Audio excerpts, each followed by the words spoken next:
सिर्फ आपको और मुझे ही नहीं पर टेंशन स्ट्रिंग में भी क्रिएट होती है। और कैसे डिफरेंट फोर्सेस स्ट्रिंग में टेंशन क्रिएट करते हैं, लेट अस स्टडी।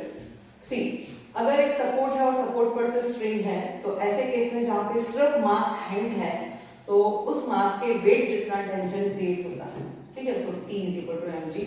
अगर मास खाली हैंग है या अगर ये पूरा सिस्टम v जितनी स्पीड से मूव करता हो, ठीक है, एक्सेलरेशन नहीं है तो टेंशन सिर्फ mg होती है। अब सोचो यही सेम सिस्टम a एक्सेलरेशन से ऊपर जाता होता तो यहाँ पे जो टेंशन क्रिएट होने वाली थी that will be T is equal to mg plus ma। अच्छा, किसने ये टेंशन बढ़ाई? सूडो फोर्स में।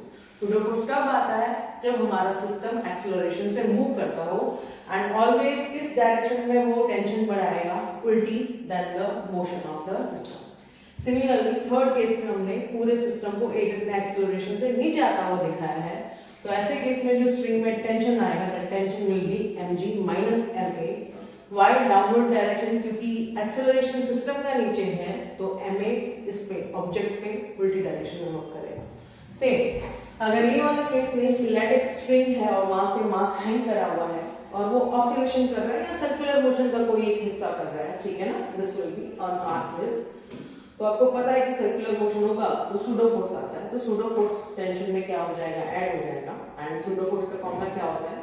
मास ऑफ दिस ऑब्जेक्ट किस स्पीड से वो इसमें मूव कर रहा है और यहाँ पे जो इसका रेडियस होगा that will be the length of the string and V square. और अगर ऐसा केस है कि आपका ऑब्जेक्ट यहाँ स्ट्रिंग में टिका है, वो ऑब्जेक्ट किसी मूविंग एक्सेलरेशन से मूविंग व्हीकल में है या कोई भी सिस्टम में है, तब इस एक्सेलरेशन जितना सूडो फोर्स यहाँ पे उल्टी डायरेक्शन में क्रिएट होगा ऑन दिस।